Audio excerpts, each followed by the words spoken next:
പ്രിയപ്പെട്ട കുട്ടികളെ, സർഫസ് കെമിസ്ട്രിയുടെ 9ാമത്തെ ക്ലാസ്സിലേക്ക് സ്വാഗതം. കഴിഞ്ഞ ക്ലാസ്സിൽ നമ്മൾ പഠിച്ചത് കൊളോയിഡ്സിൻ്റെ പ്രോപ്പർട്ടീസ് ആയിരുന്നു. ആ പ്രോപ്പർട്ടീസിൽ അവസാനം നമ്മൾ പറഞ്ഞിരുന്നു ചാർജ് ഓഫ് കൊളോയിഡ്സ് അല്ലെങ്കിൽ ചാർജ് ഓൺ കൊളോയിഡൽ പാർട്ടിക്കിൾസ്. കൊളോയിഡ്സിന് ഒന്നെങ്കിൽ പോസിറ്റീവ് ചാർജ് ഉണ്ട് അല്ലെങ്കിൽ നെഗറ്റീവ് ചാർജ് ഉണ്ട്. ഇത് നമുക്ക് തെളിയിക്കാൻ ഒരു എക്സ്പെരിമെൻറ്റ് ചാർജ് എങ്ങനെ നമുക്ക് കാണാൻ പറ്റുക. ഇവിടെ നോക്കൂ, ദെൻ ഇലക്ട്രോഫോറസിസ് എന്നാണ് നമ്മൾ പേര് കൊടുത്തിട്ടുള്ളത്. നമ്മൾ ഒരു യു ഷേപ്പ്ഡ് ട്യൂബ് എടുക്കുന്നു. യു ഷേപ്പ്ഡ് ട്യൂബ് എടുത്തിട്ട് നമുക്കൊരു ട്യൂബ് വെറുതെ ജസ്റ്റ് ഒന്നിങ്ങനെ നോക്കാം. ഈ ട്യൂബിൽ നമ്മൾ ഒരു കൊളോയിഡ്, എക്സാമ്പിൾ നമുക്ക് ആഴ്സനിക് സൾഫൈഡ് ആയിക്കോട്ടെ, As2S3 ആഴ്സനിക് സൾഫൈഡ്. നമുക്ക് ദെൻ ഇവിടെ 2 ഇലക്ട്രോഡ് നമ്മൾ ഫിറ്റ് ചെയ്തു. സിമ്പിളായിട്ട് 2 ഇലക്ട്രോഡ്, ഇത് പോസിറ്റീവ് ഇലക്ട്രോഡും ഇത് നെഗറ്റീവ് ഇലക്ട്രോഡും. നമ്മളിതിലൂടെ ഇലക്ട്രിസിറ്റി പാസ് ചെയ്ത് കഴിഞ്ഞാൽ നിങ്ങൾക്ക് കാണാൻ പറ്റും ഈ ആഴ്സനിക് സൾഫൈഡ് ഒന്നിച്ചിവിടെ വന്നിട്ട് കൂട്ടായിട്ട് വന്നിട്ട് പ്രസിപ്പിറ്റേറ്റ് ആയി മാറുന്നത് കാണാൻ പറ്റും, അല്ലെങ്കിൽ സസ്പെൻഷനായിട്ട് മാറുന്നത് കാണാൻ പറ്റും. ഇവിടെ എങ്ങോട്ടാണ് വന്നത്? പോസിറ്റീവ് ചാർജ്, പോസിറ്റീവ് ഇലക്ട്രോഡിലേക്കാണ് വന്നത്. അപ്പോൾ നമുക്കിതിനെ പറയാം, ഇവിടേക്ക് ഇയാൾ വരാൻ കാരണം ഈ ആഴ്സനിക് സൾഫൈഡ് നമ്മൾ നേരത്തെ പഠിച്ചിരുന്നു നെഗറ്റീവ് ചാർജ് ഉണ്ട്. അപ്പോൾ ഇയാൾ എങ്ങോട്ടാണ് വരിക? പോസിറ്റീവ് ഇലക്ട്രോഡിലേക്കാണ് വരിക. നേരെ മറിച്ച് നമ്മൾ FeOH ത്രൈസ്, ദെൻ ഇതൊരു പോസിറ്റീവ് കൊളോയിഡാണ്. ദെൻ ഇതിനാണ് നമ്മൾ എടുക്കുന്നതെങ്കിൽ അത് നെഗറ്റീവ് ഇലക്ട്രോഡിലേക്ക് വന്നിട്ടാണ് ഇതേപോലെ പ്രസിപ്പിറ്റേറ്റ് അല്ലെങ്കിൽ സസ്പെൻഷനായിട്ട് മാറുന്നത്. ഇനി ഇവിടെ എത്തുമ്പോൾ ഈ കൊളോയിഡിൻ്റെ നെഗറ്റീവ് ചാർജ് ക്യാൻസൽ ചെയ്തു, പിന്നെ അവർ അഗ്രിഗേറ്റ് ചെയ്തു. നമ്മൾ നേരത്തെ പറഞ്ഞിരുന്നു കൊളോയിഡിൻ്റെ സ്റ്റെബിലിറ്റിക്ക് എന്താ കാരണം? ചാർജ് ഉള്ളതാണ്. ഇവിടെ എത്തുമ്പോൾ ചാർജ് ന്യൂട്രലൈസ് ചെയ്തിട്ട് അവർ ഒന്നിച്ച് ദെൻ കൂട്ടായിട്ട് വരുന്നു, അപ്പോൾ പ്രസിപ്പിറ്റേറ്റ് ആയിട്ട് വരുന്നു. ഇതിനാണ് നമ്മൾ ഇലക്ട്രോഫോറസിസ് എന്ന് പറയുന്നത്. നമുക്ക് ഇലക്ട്രോഫോറസിസിൽ എന്തൊക്കെയുള്ളത്? Initial level water, dispersion medium, colloidal solution എല്ലാം അതിലുണ്ട്. കാഥോഡ്, ആനോഡ് ഇതൊക്കെ കൊടുക്കുന്നുണ്ട്. ദെൻ കാഥോഡ് എന്നുള്ള നമ്മൾ പറഞ്ഞു ഇലക്ട്രോ കെമിസ്ട്രിയിൽ പറഞ്ഞു കാറ്റിയോൺ പോകുന്നത് കാഥോഡിലേക്ക്, ആനിയോൺ പോകുന്നത് ആനോഡിലേക്ക്. സോ ഓക്കെ, അപ്പോൾ ഇലക്ട്രോഫോറസിസ് എന്ന് പറഞ്ഞാൽ എന്താണ്? വായിച്ചു നോക്ക് എന്താ ഉള്ളത്. When electric potential is applied across two platinum electrodes dipping in a colloidal solution, the colloidal particle move towards one of the electrode. Then എന്താ ഉള്ളത്?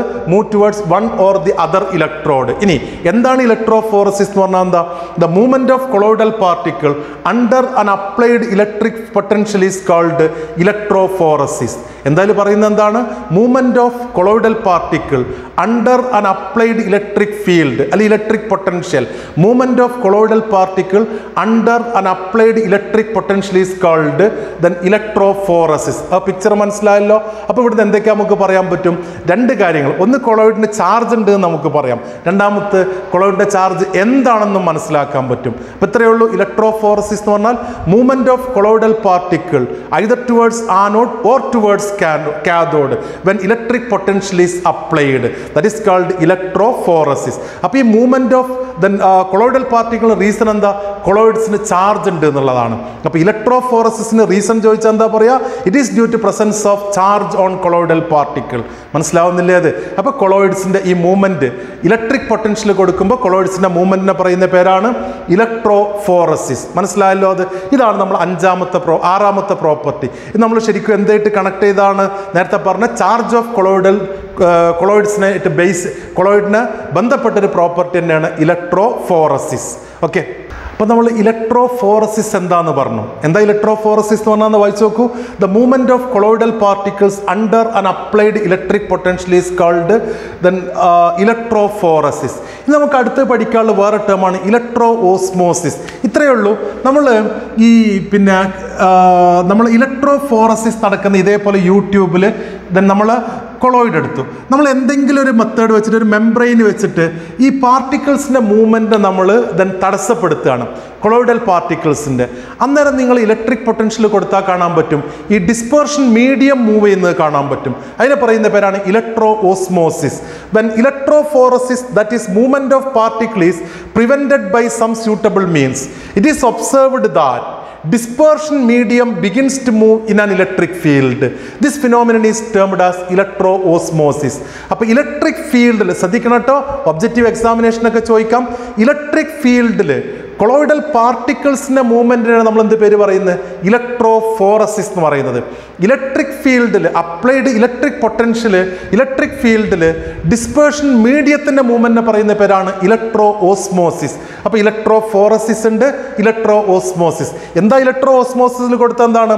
Movement of particle is prevented by some means, some suitable means. നമ്മൾ ഒരു മെംബ്രെയിനൊക്കെ കൊടുത്താൽ മതി. It is observed that dispersion medium begins to move in this electric field. That is called electro-osmosis. അപ്പോൾ രണ്ട് term പഠിക്കുക. ഇലക്ട്രോഫോറസിസ് എന്ന് പറഞ്ഞാൽ നമ്മൾ എന്താ പറഞ്ഞിരുന്നായിരുന്നു? The movement of colloidal particles under applied electric potential. അതാണ് ഇലക്ട്രോഫോറസിസ്. എന്താ ഇലക്ട്രോ ഓസ്മോസിസ്? എന്താണ്?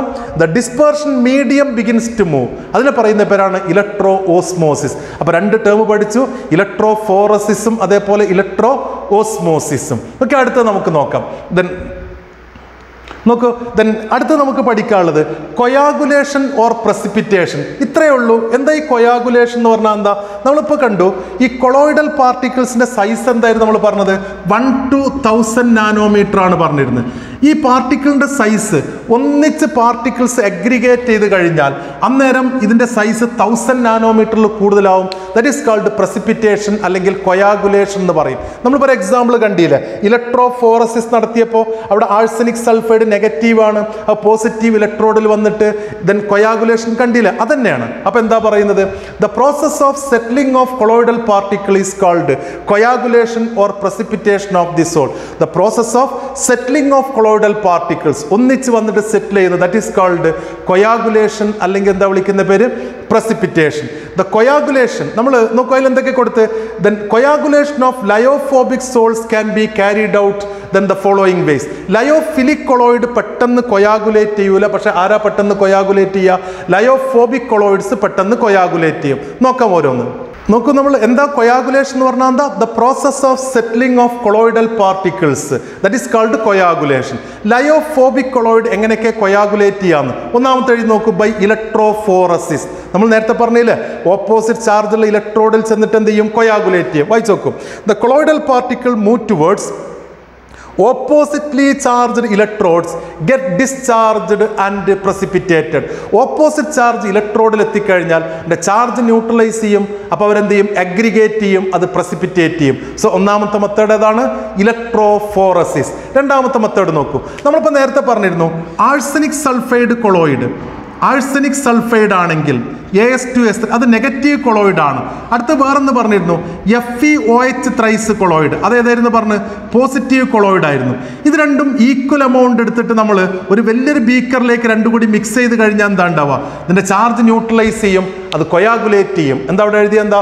Then by mixing two oppositely charged sols. Oppositely charged sols when mixed in almost equal proportion neutralize their charges and get partially or completely precipitated. This type of coagulation is called mutual coagulation. മനസ്സിലാവുന്നുണ്ടോ? രണ്ട് opposite ചാർജുള്ള colloids add ചെയ്ത് കഴിഞ്ഞാൽ അവയുടെ charge neutralise ചെയ്യും. Charge neutralise ചെയ്ത് കഴിഞ്ഞാൽ aggregate ചെയ്യും, അപ്പോൾ അത് പ്രസിപ്പിറ്റേറ്റ് ചെയ്യും. That is second method, mutual precipitation, mutual coagulation, mutual coagulation. ഒന്നാമത്തെ മെത്തേഡ് എന്തായിരുന്നു? ഇലക്ട്രോഫോറസിസ്. രണ്ടാമത്തെ മെത്തേഡ് എന്താണ്? Mutual coagulation. ഇനി മൂന്നാമത്തെ ബോയിലിംഗ്. എന്താ ബോയിലിംഗ് എന്ന് പറഞ്ഞാൽ? നമ്മൾ കൊളോയിഡിനെ ബോയിൽ ചെയ്ത് കഴിഞ്ഞാൽ നോക്കും, when a sol is boiled the adsorbed layer disturbed. ആ അഡ്സോർബ്ഡ് ലെയർ ആയിരുന്ന ചാർജിന് കാരണം disturb due to increased collision with the molecules of dispersion medium. This reduces the charge on particles and ultimately leads to settling down in the form of precipitate. മനസ്സിലായോ? അത് boil ചെയ്യുമ്പോൾ എന്താ സംഭവിച്ചത്? എന്താ boil ചെയ്യുമ്പോൾ അതിൻ്റെ അഡ്സോർബ്ഡ് ലെയർ ഡിസ്റ്റർബ്ഡ് ആവും. Adsorbed layer ആണ് കൊളോയിഡിൻ്റെ ചാർജിന് കാരണം പറയുന്നത്. അത് ഡിസ്റ്റർബ് ചെയ്ത് കഴിഞ്ഞാൽ അവിടെ അഗ്രിഗേഷൻ നടക്കും. അഗ്രിഗേറ്റ് ചെയ്താൽ അത് കൊളോയിഡ് പ്രസിപ്പിറ്റേറ്റ് ചെയ്തു. മൂന്നാമത്തെ മെത്തേഡ് ബൈ ബോയിലിംഗ്. ഒന്നാമത്തെ മെത്തേഡ് ഇലക്ട്രോഫോറസിസ്. രണ്ടാമത്തെ method by adding two oppositely charged colloids, that is mutual coagulation. Then അടുത്ത എന്തായിരുന്നു? By boiling. ബോയിൽ ചെയ്ത് കഴിഞ്ഞാൽ അതിൻ്റെ അഡ്സോർബ്ഡ് ലെയർ ഡിസ്റ്റർബ്ഡ് ആവും, അപ്പോൾ ദെൻ അഗ്രിഗേറ്റ് ചെയ്തിട്ട് പ്രസിപ്പിറ്റേറ്റ് ആയിട്ട് മാറും. ഇനി നാലാമത്തെ മെത്തേഡ് നോക്കൂ, പെർസിസ്റ്റന്റ് ഡയാലിസിസ്. എന്തായിരുന്നു നമ്മൾ ഈ ഡയാലിസിസ് എന്ന് പറഞ്ഞാൽ? എന്തായിരുന്നു? നമ്മൾ പ്യൂരിഫിക്കേഷൻ നമ്മൾ പറഞ്ഞില്ല, ഡയാലിസിസിൽ ഇലക്ട്രോലൈറ്റ് ഒക്കെ കംപ്ലീറ്റ് ആയിട്ട് റിമൂവ് ചെയ്യുന്നത്. അങ്ങനെ ഇപ്പോൾ നമുക്കറിയാം കുറച്ച് ഇലക്ട്രോലൈറ്റ് എന്തിനാവശ്യമുണ്ട്? ഈ അഡ്സോർബ്ഡ് ലെയർ ഉണ്ടാക്കാൻ. അത് സ്റ്റെബിലിറ്റിക്ക് കാരണമാണ്. അതും കൂടി പോയി കഴിഞ്ഞാൽ അവിടെ എന്ത് സംഭവിക്കാം? പ്രസിപ്പിറ്റേറ്റ് ചെയ്യാം, അല്ലെങ്കിൽ കൊയാഗുലേറ്റ് ചെയ്യാം. നോക്കൂ, the prolonged dialysis, traces of electrolyte present in the soul are removed almost completely and the colloid become unstable and ultimately coagulate. നമ്മൾ എന്താ പറഞ്ഞത്? ഡയാലിസിസ് നടക്കുമ്പോൾ വാട്ടർ ഇങ്ങനെ നമ്മൾ ആ ഡയലൈസിങ് മെംബ്രെയിനിൽ ആ ബീക്കറിലൂടെ ഇങ്ങനെ പാസ് ചെയ്യുമ്പോൾ കംപ്ലീറ്റ് ഇലക്ട്രോലൈറ്റ് പോയി കഴിഞ്ഞാൽ, അതിൻ്റെ പ്രിഫറൻഷ്യൽ അഡ്സോർപ്ഷൻ ഉപയോഗിച്ച് ഇലക്ട്രോലൈറ്റ് വരെ പോയി കഴിഞ്ഞാൽ ചാർജ് ന്യൂട്രലൈസ് ചെയ്യാം. ചാർജ് ഇല്ലാതായി കഴിഞ്ഞാൽ അവരെന്ത് ചെയ്യും? സെറ്റിൽ ചെയ്യും. സോ അതാണ് പെർസിസ്റ്റന്റ് ഡയാലിസിസ്, പ്രൊലോങ്ഡ് ഡയാലിസിസ് എന്നാണ് പറയുന്നത്, പെർസിസ്റ്റന്റ് ഡയാലിസിസ്. ഓക്കെ, അപ്പോൾ ഇതാണ് നാലാമത്തെ മെത്തേഡ്. ദെൻ ഇനി അഞ്ചാമത്തെ മെത്തേഡ് നോക്കൂ, ബൈ അഡീഷൻ ഓഫ് ഇലക്ട്രോലൈറ്റ്. നമുക്ക് ഏറ്റവും ഇമ്പോർട്ടൻ്റ് ആയിട്ടുള്ള ഒന്നാണ് ഇലക്ട്രോലൈറ്റ് ആഡ് ചെയ്യുക എന്നുള്ളത്. നോക്കൂ, എന്തായാലും കൊടുത്താൽ എന്താണ്? ഒന്ന് വായിച്ചു നോക്കൂ. നമ്മളിപ്പോൾ ഒരു എക്സാമ്പിൾ നോക്കൂ. നമ്മൾ ആഴ്സനിക് സൾഫൈഡ് കൊളോയിഡ് എടുക്കുന്നു. ആഴ്സനിക് സൾഫൈഡ് As2S3, ഇതേതാ കൊളോയിഡ്? നെഗറ്റീവ് കൊളോയിഡാണ്. നമ്മളിതിലേക്ക് സോഡിയം ക്ലോറൈഡ് ഇലക്ട്രോലൈറ്റ് ആഡ് ചെയ്യുന്നു. സോഡിയം ക്ലോറൈഡ് ഇലക്ട്രോലൈറ്റ് ആഡ് ചെയ്ത് കഴിഞ്ഞാൽ ഇതിലുള്ള Na+ അയോൺ ഈ ആഴ്സനിക് സൾഫൈഡ് കൊളോയിഡ്സിൻ്റെ ചാർജ് ന്യൂട്രലൈസ് ചെയ്യും. ചാർജ് ന്യൂട്രലൈസ് ചെയ്ത് കഴിഞ്ഞാൽ അത് ഉറപ്പാ കൊയാഗുലേറ്റ് ചെയ്യും. മനസ്സിലാവുന്നില്ലേ? ഇതാണ് ദെൻ അടുത്ത method, by addition of electrolyte. അപ്പോൾ നോക്കിയേക്ക്, നമ്മൾ വേറൊരു colloid FeOH thrice colloid, FeOH thrice, ഇത് പോസിറ്റീവ് കൊളോയിഡാണ് നമ്മൾ പറഞ്ഞിരുന്നു. ഇതിലേക്ക് നിങ്ങൾ സോഡിയം ക്ലോറൈഡ് ആഡ് ചെയ്ത് കഴിഞ്ഞാൽ അവിടെ Na+ഉം Cl- ഉണ്ട്.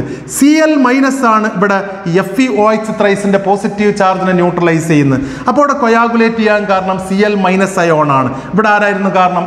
Na+ അയോൺ ആണ്. മനസ്സിലാവുന്നുണ്ടോ? എന്താ അപ്പോൾ അഞ്ചാമത്തെ മെത്തേഡ് എന്താണ്? When excess of electrolyte is added, the colloidal particles are precipitated. The reason is that colloids interact with ion carrying charge opposite to that present on themselves. Opposite charge ഉള്ള അയോൺസിന് എന്ത് ചെയ്യും? Then okay, the ions then colloid interact with the ions carrying charge opposite to that present on themselves. This causes neutralization leading to their coagulation. Okay, അപ്പോൾ 5 method ഇവിടെ നോക്കൂ. Arsenic sulphide കൊളോയിഡിലേക്ക് sodium chloride add ചെയ്താൽ precipitate ചെയ്യും. അവിടെ ആരാണ് coagulating ion? ആരാണ്?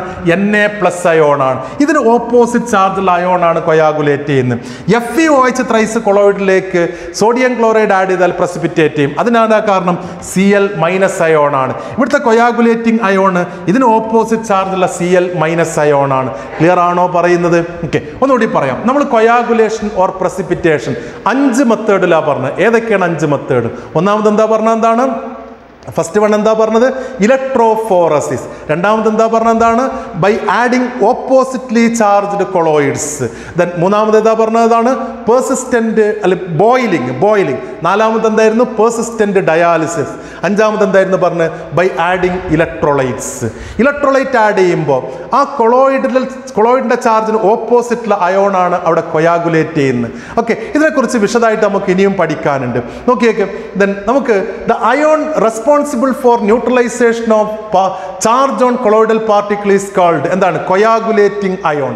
A negative ion causes precipitation of positively charged sols and vice versa. ഇവിടെയുള്ള നെഗറ്റീവ് അയോൺ ആണ് ഈ പോസിറ്റീവ് കൊളോയിഡിന്റെ പ്രസിപ്പിറ്റേഷന് കാരണം. ഇവിടെ പോസിറ്റീവ് അയോൺ ആണ് ഈ നെഗറ്റീവ് കൊളോയിഡിന്റെ പ്രസിപ്പിറ്റേഷന് കാരണം. ഓക്കെ, അടുത്ത നോക്കിയേക്ക്. ഇനിയാണ് നമുക്ക് പഠിക്കാനുള്ളത് ഹാർഡി-ഷൂൾസ് റൂൾ. ഒന്ന് നോക്കിയേക്ക്, Hardy Schulze rule. Then Hardy Schulze rule. Hardy Schulze rule നന്നായിട്ട് പഠിക്കണേ, എക്സാമിന് ഇമ്പോർട്ടൻ്റ് ആണ്. എന്താ ഹാർഡി-ഷൂൾസ് റൂൾ പറയുന്നത്? ഹാർഡി-ഷൂൾസ് റൂൾ ഇത് എക്സാമിന് ഇമ്പോർട്ടൻ്റ് ആണ്. ഹാർഡി-ഷൂൾസ് ഇത്രയേ ഉള്ളൂ. നമ്മൾ ഇപ്പോൾ നെഗറ്റീവ് ചാർജുള്ള ആഴ്സനിക് സൾഫൈഡിന് കൊളോയിഡിന് പ്രസിപ്പിറ്റേഷന് കാരണമാരാണ്? Na+ ion. നമ്മളിതിലേക്ക് MgCl2 ആഡ് ചെയ്താലും പ്രസിപ്പിറ്റേഷൻ നടക്കും. AlCl3 ആഡ് ചെയ്താലും പ്രസിപ്പിറ്റേഷൻ നടക്കും. ഇവിടെ ഓപ്പോസിറ്റ് ചാർജുള്ള അയോൺസ് Na+, Mg2+, Al3+. ഇവിടെ ഓപ്പോസിറ്റ് ചാർജുള്ള അയോൺസിൻ്റെ വാലൻസി കൂടും തോറും കൊയാഗുലേറ്റിംഗ് പവർ കൂടുന്നു. അപ്പോൾ ഇവിടെ കൊയാഗുലേറ്റിംഗ് പവർ ആയിരിക്കാം കൂടുതൽ? Al3+ greater than Mg2+ greater than Na+. ഈ റൂളിൻ്റെ പേരാണ് ഹാർഡി-ഷൂൾസ് റൂള്. നോക്കിയേക്ക്, അത് കാണാതെ പഠിക്കണേ. It has been observed that generally the generally the greater the valence of the flocculating ion adder or coagulating ion adder. ഇവിടെ coagulate ചെയ്യുന്ന ആരാന്നുള്ളത്. Okay, the greater is the power to cause precipitation. അതായത് നമ്മൾ arsenic sulphide കൊളോയിഡിലേക്ക് electrolyte add ചെയ്യുമ്പോൾ അതിന് കാരണം അതിൻ്റെ positive ഇലക്ട്രോലൈറ്റിൻ്റെ positive ചാർജാണ് ഇയാളെ coagulate ചെയ്യുന്നത്. അയാളെ വാലൻസി കൂടുന്തോറും greater the valency of coagulating ion or flocculating ion, അതിന് അങ്ങനെ ഒരു പേരുണ്ട്, flocculating ion added, the greater is its power to cause coagulation or precipitation. Okay, അപ്പോൾ ഇവിടെ NaCl MgCl to AlCl3 add ചെയ്യുമ്പോൾ ഓപ്പോസിറ്റ് ചാർജുള്ള അയോൺസിന്റെ വാലൻസി കൂടുന്തോറും അതിന്റെ കൊയാഗുലേറ്റിംഗ് പവർ കൂടും. അപ്പോൾ ആർക്കാ കൂടുതൽ? Al3+ കൂടുതൽ ദാൻ Mg2+ ദാൻ Na+. ഈ റൂളിന്റെ പേരാണ് ഹാർഡി-ഷൂൾസ് റൂൾ. എക്സാമിന് ഇമ്പോർട്ടൻ്റ് ആണ്, ബോർഡ് എക്സാമിന് ചോദിക്കലുണ്ട്. ഇത് എൻട്രൻസ് എക്സാമിന് പലപ്പോഴും ചോദിച്ചതാണ് ഈ ഓർഡർ. മനസ്സിലാവുന്നുണ്ടോ? ഓക്കെ, ഇനിയും നമ്മൾ ഈ 3 ഇലക്ട്രോലൈറ്റുകളെ നമ്മൾ ഈ FeOH ത്രൈസിലേക്ക് ആഡ് ചെയ്താൽ വലിയ മാറ്റം നമുക്ക് കാണാൻ പറ്റുമോ? എന്താ കാരണം? ഇവിടെ റൂൾ നമുക്ക് അപ്ലൈ ചെയ്യാൻ പറ്റുമോ ഈ കേസിൽ? കാരണം ഇവിടെയൊക്കെ Cl- തന്നെയാണ് ഉള്ളത്. കാരണം ഇവിടെ പ്രസിപ്പിറ്റേറ്റ് ചെയ്യാൻ ആരാ കാരണം? Cl- അയോൺ, നെഗറ്റീവ് അയോൺ ആണ്. അപ്പോൾ നമ്മൾ ഇതിലേക്ക് ആഡ് ചെയ്യുന്നത് Na2SO4 ആഡ് ചെയ്യുന്നു വിചാരിക്കും ഇതിലേക്ക്, അപ്പോഴും പ്രസിപ്പിറ്റേഷൻ വരും. പിന്നെ അടുത്ത് Na3PO4 സോഡിയം ഫോസ്ഫേറ്റ്, അപ്പോഴും പ്രസിപ്പിറ്റേറ്റ് ചെയ്യും. അപ്പോൾ ആർക്കാ പ്രസിപ്പിറ്റേറ്റിംഗ് പവർ കൂടുതലുണ്ടാവുക? PO4 3- ഫോസ്ഫേറ്റ്, പിന്നെ SO4 2- സൾഫേറ്റ്, പിന്നെ Cl-. ഇതായിരിക്കും ഓർഡർ. ഇതിനാണ് നമ്മൾ പറയുന്നത്, എന്താ പേര് കൊടുക്കുന്നത്? Hardy Schulze rule. Greater the valency of coagulating ion added, greater is its power to cause coagulation. മനസ്സിലാവുന്നില്ലേ? അത് ഇതിനാണ് നമ്മൾ എന്താ പേര് പറയുന്നത്? Hardy Schulze rule. ഓക്കെ, വായിക്കണേ, നന്നായിട്ട് പഠിക്കണേ. നോക്കൂ, in the coagulation of negative sol the flocculating power is the order Al3+ greater than Ba2+ greater than Na+. വിശദമായിട്ട് നമ്മൾ പറഞ്ഞതാണ്. Similarly the coagulation of positive sol the flocculating power is in the order, നമ്മൾ അതിന് FeCN6 ferrocyanide എന്നൊക്കെ നമ്മൾ പേര് പറയും. എന്താ പേര് കൊടുക്കുന്നത്? ഫെറോസൈനൈഡ്. ഇത്രയേ ഉള്ളൂ. FeCN6 3 ferrocyanide. ഓക്കെ, ഇനി ഫെറീസൈനൈഡ് വേറെ ഉണ്ട് 3-, അതല്ല, ഇത് ഫെറോസൈനൈഡ്. പിന്നെ ഫോസ്ഫേറ്റ്, പിന്നെ സൾഫേറ്റ്, പിന്നെ ക്ലോറൈഡ്. ഓർഡർ മനസ്സിലായില്ലേ? ഈ റൂളിന്റെ പേരാണ് ഹാർഡി-ഷൂൾസ് റൂൾ. ഒബ്ജക്റ്റീവ് എക്സാമിനേഷന് പലപ്പോഴും ചോദിക്കുന്നതാണ് ഇതിനെ ബേസ് ചെയ്തിട്ടൊരു ക്വസ്റ്റ്യൻ. നന്നായിട്ട് പഠിച്ചോണം. ഹാർഡി-ഷൂൾസ് റൂൾ നമ്മൾ അപ്ലൈ ചെയ്യുന്നത് കൊയാഗുലേഷൻ ഓഫ് ഇലക്ട്രോലൈറ്റ് അല്ലെങ്കിൽ ഫ്ലോക്കുലേഷൻ അല്ലെങ്കിൽ പ്രസിപ്പിറ്റേഷൻ ഓഫ് കൊളോയിഡ്സിൽ ഓപ്പോസിറ്റ് അല്ലെങ്കിൽ നമ്മൾ പറയും ഇലക്ട്രോലൈറ്റ് ആഡ് ചെയ്തിട്ട് കൊളോയിഡ്സിനെ പ്രസിപ്പിറ്റേറ്റ് ചെയ്യാം. അന്നേരം നമ്മൾ അപ്ലൈ ചെയ്യുന്ന കാര്യങ്ങൾ 2 കാര്യങ്ങളാണ് മനസ്സിലായത്. ഒന്ന്, ഓപ്പോസിറ്റ് ചാർജുള്ള അയോൺ ആണ് കൊയാഗുലേറ്റ് ചെയ്യുന്നത്. രണ്ടാമത്തെ, അയാളുടെ ബാലൻസി കൂടുന്തോറും കൊയാഗുലേറ്റിംഗ് പവർ കൂടും എന്നുള്ളത്. 2 പോയിന്റായിട്ട് വേണമെങ്കിൽ നമുക്ക് പഠിക്കാം. ഓക്കെ, ഇത്രയേ ഉള്ളൂ. ഇവിടെ ഇപ്പോൾ നമ്മൾ ആഴ്സനിക് സൾഫൈഡ് നെഗറ്റീവ് കൊളോയിഡ് ഉണ്ട്, Na+ ആണ് അതിനെ എന്ത് ചെയ്തത്? അതിനെ ന്യൂട്രലൈസ്. Mg2+ ആഡ് ചെയ്താൽ ഉറപ്പല്ല നെഗറ്റീവ് ചാർജ് കൂടുതൽ പെട്ടെന്ന് എന്ത് ചെയ്യാം? ന്യൂട്രലൈസ് ചെയ്യാം. Al3+ ആണെങ്കിൽ അതിനേക്കാളും പെട്ടെന്ന് പ്രസിപ്പിറ്റേറ്റ് ചെയ്യിക്കാൻ പറ്റും ന്യൂട്രലൈസ് ചെയ്തിട്ട്. ഇതിനാണ് നമ്മൾ ഹാർഡി-ഷൂൾസ് റൂൾ എന്ന് പറയുന്നത്. അപ്പോൾ നമ്മൾ പറഞ്ഞത് നോക്കൂ, കൊയാഗുലേഷൻ ഓർ പ്രസിപ്പിറ്റേഷൻ എന്നാണ് പറഞ്ഞത്.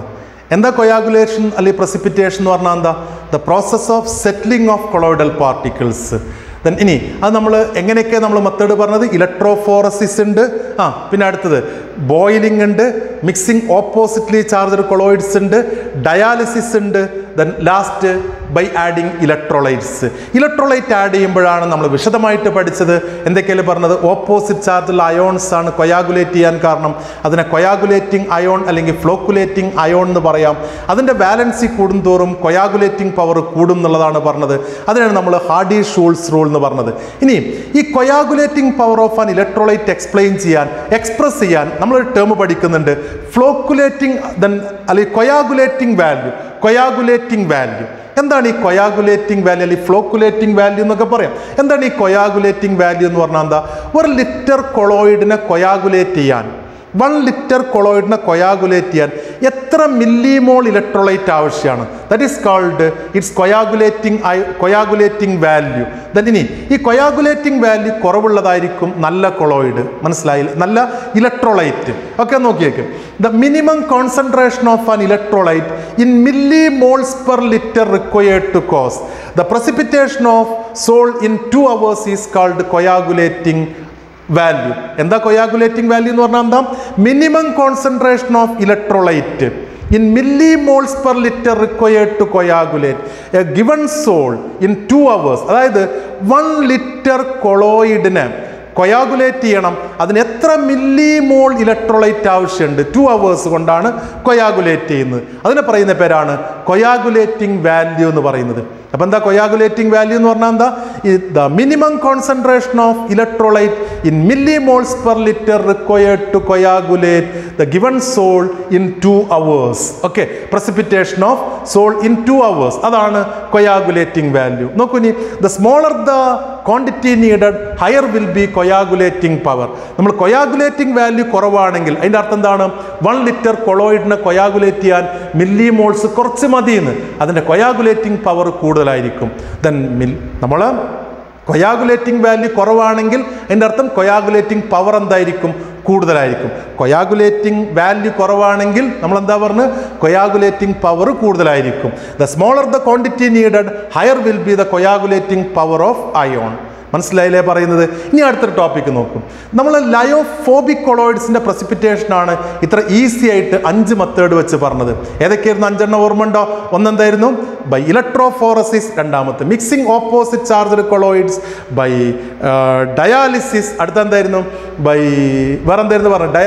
Boiling, last by adding electrolyte. പക്ഷെ ലയോഫിലിക് കൊളോയിഡ്സിൻ്റെ സ്റ്റെബിലിറ്റി കുറച്ചുകൂടി സ്റ്റേബിളാണ്. നമ്മൾ പെട്ടെന്ന് കൊയാഗുലേറ്റ് ചെയ്യൂല. നമ്മൾ അന്ന് എക്സാമ്പിൾ നമ്മൾ ലയോഫിലിക്കും ലയോഫോബിക്കും നമ്മൾ ഡിഫറൻസിലൊക്കെ പറഞ്ഞതായിരുന്നു. ദെൻ ഇനി എന്തൊക്കെയാണ് ഈ ലയോഫിലിക് കൊളോയിഡിൻ്റെ സ്റ്റെബിലിറ്റി കാരണം? 2 factors which are responsible for stability of lyophilic sols are charge and solvation of then colloidal particle. Charge ഉണ്ട്, അതേപോലെ സോൾവേഷൻ ഓഫ് കൊളോയിഡൽ പാർട്ടിക്കിൾസ് ഉണ്ട്. അപ്പം നമ്മൾ ഒരു കൊളോയിഡ്, ഒരു ലയോഫിലിക് കൊളോയിഡ് ആണെങ്കിൽ ഈ ലയോഫിലിക് കൊളോയിഡിന് ചുറ്റും നമ്മൾ ഡിസ്പേർഷൻ മീഡിയത്തിലുള്ള പാർട്ടിക്കിൾസിൻ്റെ സോൾവേഷൻ ഉണ്ട്. ഡിസ്പേർഷൻ മീഡിയത്തിലുള്ള പാർട്ടിക്കിൾസ്, വാട്ടർ ആണെങ്കിൽ അതിന് ചുറ്റും ഇങ്ങനെ വാട്ടർ മോളിക്യൂൾ വന്നിട്ടുണ്ടാവും, ഇതിന് ചാർജും ഉണ്ട്. ദെൻ ഇപ്പം നെഗറ്റീവ് കൊളോയിഡ് ആണെങ്കിൽ ഇത് നെഗറ്റീവ് ചാർജ് ഉണ്ട്, അതിന് ചുറ്റും വാട്ടർ മോളിക്യൂൾ ഉണ്ട്. ദെൻ ആ വാട്ടറായിട്ട് നല്ല ഇൻട്രാക്ഷൻ ഉണ്ട്. അപ്പോൾ ഇലക്ട്രോലൈറ്റ് വന്നിട്ട് പെട്ടെന്ന് ഇതിൻ്റെ ചാർജ് ന്യൂട്രലൈസ് ചെയ്യാൻ പറ്റൂല. അപ്പോൾ എന്തൊക്കെയാണ് നോക്കൂ? The stability of lyophilic sols are due to the charge and solvation of colloidal particle. ഇനിയും ഈ 2 ഫാക്ടറും പോയി കഴിഞ്ഞാൽ, ഈ ചാർജ് ന്യൂട്രലൈസ് ചെയ്യണം, അതേപോലെ സോൾവേഷനും പോയി കഴിഞ്ഞാൽ എന്താ സംഭവിക്കാം? പെട്ടെന്ന് കൊയാഗുലേറ്റ് ചെയ്തോളും. When these 2 factors are removed, a lyophilic soul can be coagulated. This is done by എങ്ങനെയൊക്കെയാണുള്ളത്? ഇപ്പോൾ നോക്കണോ, ഇയാൾ ഭയങ്കര പ്രൊട്ടക്ഷനിലാണ്, ഇയാൾക്ക് ചാർജ് ഉണ്ട്. ദെൻ അതേപോലെ തന്നെ ചുറ്റും എന്തുണ്ട്? സന്നാഹങ്ങളും ഉണ്ട്, സോൾവേഷനും ഉണ്ട്. അപ്പം നമ്മൾ 2 method, this can be done by then adding an electrolyte add ചെയ്താൽ എന്താ സംഭവിക്കുക? ഇയാളെ ചാർജ് ന്യൂട്രലൈസ് ചെയ്യും. പിന്നെ ബൈ ആഡിങ് സ്യൂട്ടബിൾ സോൾവെൻറ്റ്. എങ്ങനെയൊക്കെയാണ് പറഞ്ഞത്? ദെൻ ഈ സോൾവെന്റ് ആഡ് ചെയ്യുന്ന എന്തിനാ വെച്ചാൽ ഇയാള് ഈ ചുറ്റുപാടുള്ള ഈ സോൾവെന്റിന്റെ ഇതങ്ങ് പോയി കിട്ടും. ഓക്കെ, ദെൻ അതേപോലെ പിന്നെ ഇലക്ട്രോലൈറ്റ് ആഡ് ചെയ്ത് കഴിഞ്ഞാൽ പെട്ടെന്ന് പ്രസിപ്പിറ്റേറ്റ് ചെയ്യാൻ പറ്റും. മനസ്സിലാവുന്നുണ്ടോ? ഓക്കെ, അപ്പോൾ നോക്കിയൊക്കെ എങ്ങനെ ഇയാളെ നമുക്ക് പ്രസിപ്പിറ്റേറ്റ് ചെയ്യാം. അപ്പോൾ നോക്കൂ, നമ്മളെ നാട്ടിലെ ചില നേതാക്കന്മാർ അല്ലെങ്കിൽ ഓക്കെ ചില ആൾക്കാരുണ്ട് വിചാരിക്കുക, വലിയ നേതാക്കന്മാരൊക്കെ, അവർക്ക് ചുറ്റും ഒരുപാട് വലിയ വലിയ ആൾക്കാർ അതിനെ തടയാൻ നിൽക്കുന്നുണ്ടാവും. അപ്പോൾ നമുക്ക് പെട്ടെന്ന് ഇവരെ ഒരാൾക്ക് വന്നിട്ട് കീഴടക്കാനൊന്നും പറ്റില്ല. കീഴടക്കണമെങ്കിൽ ആദ്യം ഇവരെ കീഴടക്കണം, പിന്നെ ഇയാളെ കീഴടക്കണം. ഇതേപോലെ നമ്മൾ ഈ സോൾവെന്റ് മോളിക്യൂളിനെ നമ്മൾ ഒഴിവാക്കണം. എങ്ങനെ സോൾവെന്റിനെ ഒഴിവാക്കുക? അതിന് സ്യൂട്ടബിൾ സോൾവെന്റ് നമ്മൾ ആഡ് ചെയ്യും. വായിച്ചു നോക്കും. When solvent such as alcohol and acetone are added to hydrophilic sol the dehydration of dispersed phase occurs. ആ പറഞ്ഞാൽ എന്താ? ഇപ്പം നമ്മളൊരു എന്താ പറയുക, ഒരു ഹൈഡ്രോഫിലിക് കൊളോയിഡ്, നമ്മൾ ലയോഫിലിക് കൊളോയിഡ് ആയിക്കോട്ടെ, വാട്ടറിലുള്ളതാണ്. നമ്മളിതിലേക്ക് കുറച്ച് ആൽക്കഹോൾ ആഡ് ചെയ്തു. ഈ ആൽക്കഹോളിൻ്റെ പ്രത്യേകത നല്ല ഡീഹൈഡ്രേറ്റിംഗ് ആണ്. ഈ ആൽക്കഹോൾ വെള്ളത്തിനെ നന്നായിട്ടാണ് വലിക്കും. ഇവിടെ ആൽക്കഹോൾ അസറ്റോണൊക്കെ വെള്ളത്തിനെ നന്നായിട്ട് വലിക്കും. അപ്പോൾ ഇവിടുന്ന് ഈ കൊളോയിഡിൻ്റെ മുകളിൽ നിന്ന് വാട്ടർ ഇവിടുന്ന് പോകും. ഇവിടെ സന്നാഹങ്ങൾ പോയിന്ന്. പിന്നെ നമ്മൾ ഇലക്ട്രോലൈറ്റ് ആഡ് ചെയ്യുകയാണെങ്കിൽ ഇവരെ പെട്ടെന്ന് പ്രസിപ്പിറ്റേറ്റ് ചെയ്യാൻ പറ്റും. മനസ്സിലാവുന്നുണ്ടോ? അപ്പോൾ 2 മെത്തേഡ് ഏതൊക്കെയാണ്? 2 കാരണങ്ങളാണ് അവിടെ സ്റ്റെബിലിറ്റി കാരണം. ഒന്നെന്തായിരുന്നു? ഒന്ന് അതിന് ചുറ്റും സോൾവേഷൻ ഉണ്ട്, രണ്ടാമത്തെ അതിന് ചാർജും ഉണ്ട്. 2 നമ്മൾ ഇല്ലാതാക്കുകയാണ്. ആദ്യത്തെ സ്റ്റെപ്പിൽ എന്താ ചെയ്തത്? By adding electrolyte. അത് രണ്ടാമത്. നമ്മൾ ആദ്യം ആ സോൾവെന്റിനെ നമ്മൾ ഒഴിവാക്കുകയാണ്. When solvent such as alcohol acetones are added to hydrophilic sol the dehydration of dispersed phase occurs. നമ്മൾ ആൽക്കഹോളോ അസറ്റോൺ കീറ്റോണോ ആഡ് ചെയ്ത് കഴിഞ്ഞാൽ ഡീഹൈഡ്രേഷൻ നടക്കും. ഈ വാട്ടറിന് ആൽക്കഹോൾ കൊണ്ടുപോകും. ഓക്കെ, അങ്ങനെ കൊണ്ടുപോയി കഴിഞ്ഞാൽ then under this condition a small quantity of electrolyte can bring about coagulation. അന്നേരം കുറച്ച് ഇലക്ട്രോലൈറ്റ് ആഡ് ചെയ്താൽ തന്നെ നമുക്കതിനെ പ്രസിപ്പിറ്റേറ്റ് ചെയ്യാം. മനസ്സിലാവുന്നുണ്ടോ? അപ്പോൾ കൊയാഗുലേഷൻ ഓഫ് ലയോഫിലിക് സോള് കുറച്ചുകൂടി ബുദ്ധിമുട്ടുണ്ട്. നമ്മൾ ഇലക്ട്രോലൈറ്റ് മാത്രം ചേർത്താൽ പോരാ, സ്യൂട്ടബിൾ സോൾവെന്റ് കൂടി വേണ്ടി വരും. ലയോഫിലിക് കൊളോയിഡ്സിന്റെ സ്റ്റെബിലിറ്റി കാരണം ഒന്ന് സോൾവേഷനും ഒന്ന് ചാർജും ആണ്. മനസ്സിലാവുന്നുണ്ടോ അത്? ഓക്കെ, അപ്പോൾ ലയോഫിലിക് കൊളോയിഡിൻ്റെ എങ്ങനെയൊക്കെയാണ് നമ്മൾ ചെയ്ത്? ആദ്യം സ്യൂട്ടബിൾ സോൾവെന്റ് ആഡ് ചെയ്തു, പിന്നെ ഇലക്ട്രോലൈറ്റ് ആഡ് ചെയ്തു. അപ്പോൾ ഇത്രയാണ് നമുക്ക് കൊയാഗുലേഷൻ ഓഫ് കൊളോയിഡ്സ് എന്ന് പഠിക്കാനുള്ളത്. മനസ്സിലായോ കാര്യങ്ങൾ? ഓക്കെ, അടുത്ത് നമുക്ക് പഠിക്കാനുള്ളത് പ്രൊട്ടക്ഷൻ ഓഫ് കൊളോയിഡ്സ്. എന്താണ് ഈ പ്രൊട്ടക്ഷൻ ഓഫ് കൊളോയിഡ്സ് എന്ന് പറഞ്ഞാൽ എന്താ? നമ്മൾ പറഞ്ഞു ലയോഫോബിക് കൊളോയിഡ് പെട്ടെന്ന് കൊയാഗുലേറ്റ് ചെയ്യും. അങ്ങനെ കൊയാഗുലേറ്റ് ചെയ്യാതിരിക്കണം എന്നുണ്ടെങ്കിൽ ആ ലയോഫോബിക് കൊളോയിഡ്സിലേക്ക് ചില സ്യൂട്ടബിൾ ഇലക്ട്രോലൈറ്റ് ആഡ് ചെയ്താൽ മതി. അതിനെ പറയുന്ന പേരാണ് പ്രൊട്ടക്ഷൻ ഓഫ് കൊളോയിഡ്സ്. മനസ്സിലായില്ല? എങ്ങനെ പറഞ്ഞത്? നമ്മൾ ലയോഫോബിക് കൊളോയിഡ് പെട്ടെന്ന് കൊയാഗുലേറ്റ് ചെയ്യാതിരിക്കണം എന്നുണ്ടെങ്കിൽ അതിലേക്ക് സ്യൂട്ടബിൾ ലയോഫിലിക് കൊളോയിഡ് ആഡ് ചെയ്യുക. That is called protection of colloid. അപ്പം അങ്ങനെ ആഡ് ചെയ്യുമ്പോൾ ഈ ലയോഫോബിക്, ഇത് ലയോഫോബിക് കൊളോയിഡ്, ലയോഫോബിക് കൊളോയിഡിന് ചുറ്റും നമ്മൾ ആഡ് ചെയ്യുന്ന ലയോഫിലിക് കൊളോയിഡ് ഒരു പ്രൊട്ടക്റ്റീവ് ഷീറ്റായിട്ട് ആക്ട് ചെയ്യും, പ്രൊട്ടക്റ്റീവ് ലെയറായിട്ട് ആക്ട് ചെയ്യും. ഇത് ലയോഫിലിക്. അപ്പോൾ പിന്നെ പെട്ടെന്ന് അത് കൊയാഗുലേറ്റ് ചെയ്യൂല. ഇതിനെ പറയുന്ന പേരാണ് പ്രൊട്ടക്ഷൻ ഓഫ് കൊളോയിഡ്സ്. വായിച്ചു നോക്ക്. Lyophilic colloids have A unique property of protecting lyophobic colloid. When a lyophilic sole is added to lyophobic sole, the lyophilic particles form a layer around the lyophobic particle and thus protect the latter from electrolytes. Okay, then ഈ lyophilic colloid ലയോഫോബിക്കിന് ചുറ്റും ഒരു protective layer ഉണ്ടാക്കും. അപ്പോൾ പിന്നെ പെട്ടെന്ന് electrolyte add ചെയ്താൽ precipitate ചെയ്യൂല. That is called lyophilic colloid. Used for this purpose are called protective colloids. മനസ്സിലാവുന്നുണ്ടോ? ലയോഫിലിക് കൊളോയിഡ്സിന് ഒരു എബിലിറ്റി ഉണ്ട്. It can protect lyophobic colloids from then precipitation. എന്താ ചെയ്യുന്ന? എന്താണ്? സ്യൂട്ടബിൾ ലയോഫിലിക് കൊളോയിഡ് ആഡ് ചെയ്യുമ്പോൾ ലയോഫോബിക്കിന് ചുറ്റും ഒരു പ്രൊട്ടക്റ്റീവ് കവറായിട്ട് ആക്ട് ചെയ്യും. That is called protection of colloids. അപ്പോൾ എന്തുകൊണ്ടാണ് പ്രൊട്ടക്റ്റീവ് കൊളോയിഡായിട്ട് ആക്ട് ചെയ്യാൻ പറ്റുന്നത്? അത് അതിന് ചുറ്റും ഒരു ലെയറായിട്ട് വരികയാണ് ചെയ്യുന്നത്. ഇനി അടുത്ത നമുക്ക് the protection of protective power of different lyophilic colloids can be expressed in terms of gold number. നമ്മൾ NCERT ടെക്സ്റ്റിൽ ഇല്ലത്, എന്നാലും വളരെ സിമ്പിളാണ്, വളരെ എളുപ്പമാണ്, നന്നായിട്ട് നമുക്ക് പറയാൻ പറ്റിയ കാര്യമാണ്. എങ്ങനെ ഇത് പറയും? ഡിഫറെൻറ്റ് പ്രൊട്ടക്റ്റീവ് കൊളോയിഡ്സിൻ്റെ എബിലിറ്റി പറയാൻ വേണ്ടിയിട്ടാണ് ഗോൾഡ് നമ്പർ ഉപയോഗിക്കുന്നത്. ഓക്കെ, എന്താ നോക്കും. നമ്മൾ ഒരു സ്റ്റാൻഡേർഡ് ഗോൾഡ് സോൾ എടുത്തിട്ടുണ്ട്, ഗോൾഡ് സോൾ. ദെൻ ഇത് 10 ml ഗോൾഡ് സോളാണ് എടുത്തത്.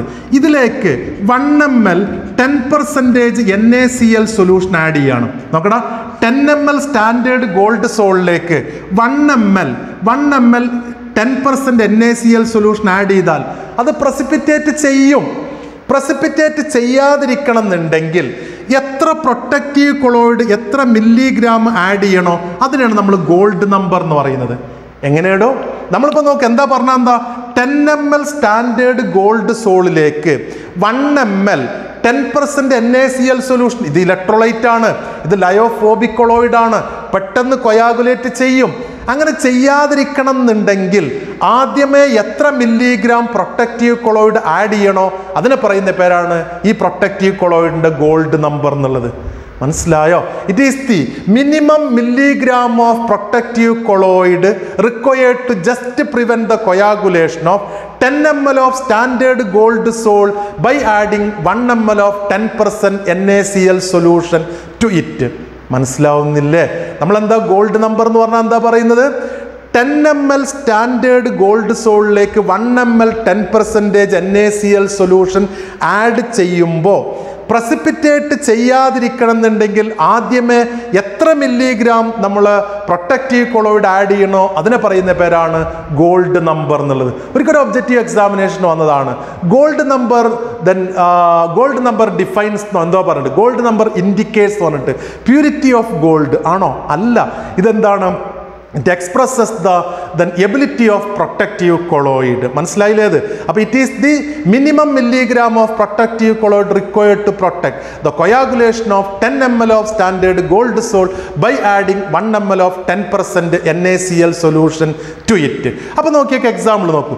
ജലാറ്റിൻ അതിൻ്റെ ഗോൾഡ് നമ്പർ 0.005 to 0.01 ആണ് മില്ലിഗ്രാമിൽ. പക്ഷെ നേരത്തെ നമ്മൾ കൊയാഗുലേറ്റിംഗ് വാല്യൂ പറഞ്ഞത് മില്ലി മോളിലാട്ടോ, ഇത് മില്ലിഗ്രാമിലാട്ടോ. ശ്രദ്ധിക്കണം. എഗ് ആൽബുമിനാണെങ്കിൽ 0.08 to 0.1 ആണ്. ഗം അറബിക് ആണെങ്കിൽ 0.1 to 0.15 ആണ്. പൊട്ടാറ്റോ സ്റ്റാർച്ച് ആണെങ്കിൽ 25 ആണ്. ഈ പൊട്ടാറ്റോ സ്റ്റാർച്ച് 25 എന്ന് പറഞ്ഞാൽ അതിൻ്റെ അർത്ഥം എന്താ?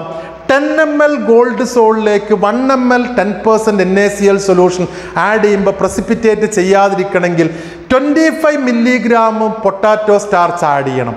അതേസമയം അത് ജലാറ്റിനാണെങ്കിലോ 0.005 മില്ലിഗ്രാം മതിയെന്ന്. അപ്പോൾ ആരാ നല്ലതാരാണ്?